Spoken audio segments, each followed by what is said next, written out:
दरुआ पिलाओ रे दरुआ पिलाओ, दरुआ पिलाओ रे दरुआ पिलाओ।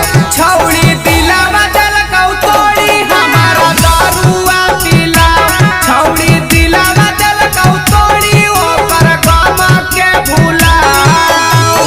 चिलम धराओ रे महफिल जमाओ, चिलम धराओ रे महफिल जमाओ। छौड़ी दिलावा दलकौ तोड़ी हमारा गांजावा पिलाओ, छौड़ी दिलावा दलकौ तोड़ी हमारा गांजावा पिलाओ।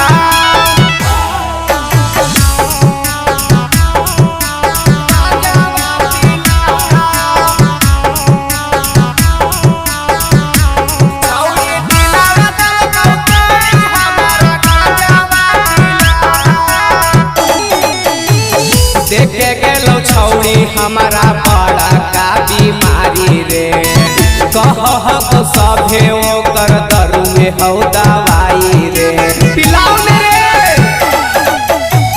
देखे गेलो छौड़ी हमारा बड़ा का बीमारी रे, कह सभे ओकर दरुए हौ दवाई रे।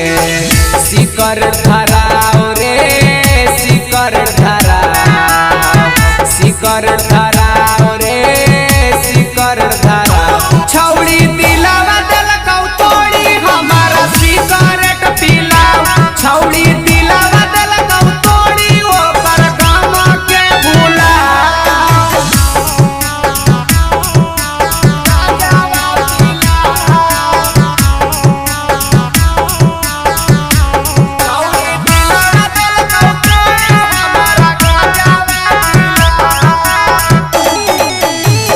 दिलावा के दर्द हमर सहलो ना सहाओ रे, ओझावा के कवनो बोला के झरावाओ रे जरवान रे ने तो पागल हो जीवो रे।